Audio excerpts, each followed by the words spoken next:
뭐 연장선상에 있는 얘기긴 합니다만은 이제 현재와 미래를 얘기를 해야 됩니다.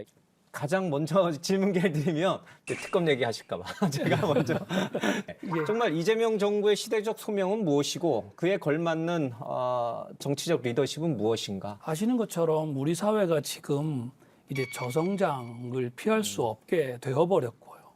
또 동아시아도 앞으로 과연 평화 체제를 만들어 갈 수 있을지에 관한 여러 시험대가 있고요. 또 트럼프 대통령이 지금 전 세계를 다 지금 들었다 놨다 하고 있는데 그 이후에 어떻게 할 수 있을지도 문제가 됩니다. 또 북의 김여정이 계속해서 메시지를 내고 있지 않습니까? 김정은과 트럼프 대통령이 오랫동안 만났던 사이이기 때문에 다시 이제 동아시아의 새로운 틀짜기가 시작될 가능성이 매우 많거든요. 우리 대통령이 우리 국가가 어떤 포지셔닝을 취해야 할지 매우 지혜롭게 가야 된다고 생각하고요. 어느 정도 회복한 다음에 이제 예산안 내건에서 10월, 11월 정도가 정말 깊은 고민과 숙고의 시기가 될 거다라는 생각을 저는 개인적으로 합니다. 이재명 대통령이 성공적으로 국정운영을 하고 성공한 대통령으로 남으려면 철저하게 한국적 시대 정신에 부합해야 된다.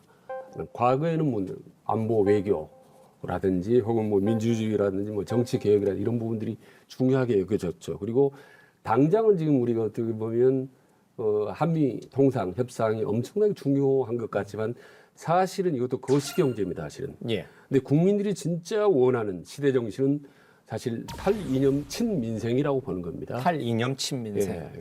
특히 이제 친민생이 중요한 거죠. 이를테면 민생만 잘하면 정치, 경제, 외교 문제 모든 걸 잘해도 용서될 수 있고 그리고 더 점수를 더 받을 수 있는 겁니다. 그러려면 최종적으로 어떤 철학과 어떤 방향성으로 가야 되는 것인가? 저는 중도주의라고 보는 거죠.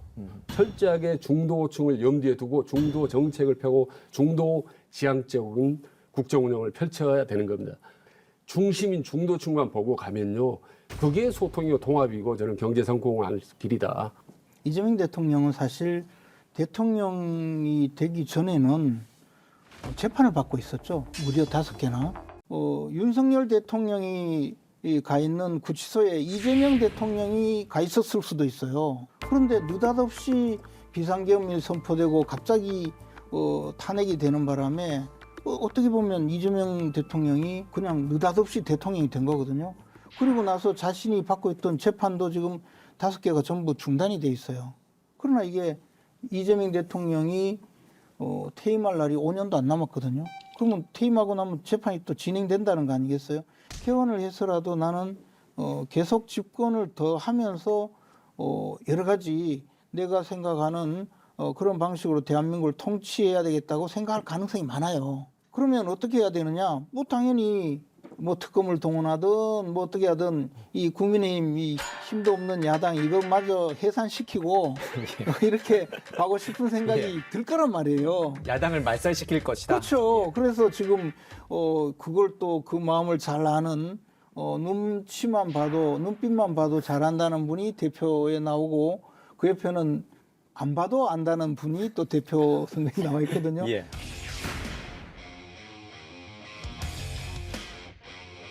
저는 이재명 대통령과 눈빛만 봐도 통하는 사이입니다.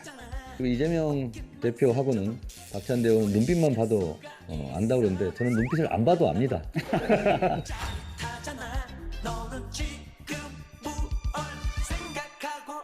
이런 간신배들이 듣기 좋은 이야기를 하면 쏠릴 가능성이 많아요. 그래서 절대로 야당 말살이 시대 정신이 아니라는 거, 특검을 동원한 야당 탄압도 시대 정신이 아니라는 것, 그건 좀 알아주셨으면 좋겠어요. 알겠습니다.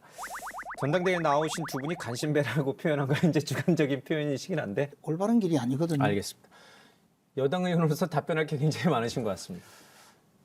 답변을 드려야 되나 싶은데 그러니까 일단 가장 기본적으로 야당 말살 하실 겁니까? 안 하실 겁니까? 좀 황당해서 뭐 야당 스스로 좀 잘하시면 될 것 같아요. 그러니까 역대 최저 지지율을 보이지 않습니까? 민주당이 국힘을 괴롭혀서 그런가요? 아니지 않습니까?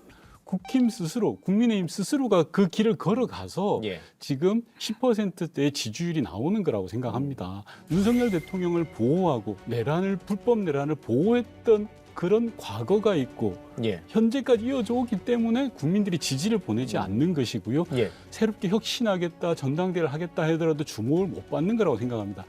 이재명 대통령 수사와 관련해서 말씀하셨는데 그 보복 수사, 기획 수사 아닙니까?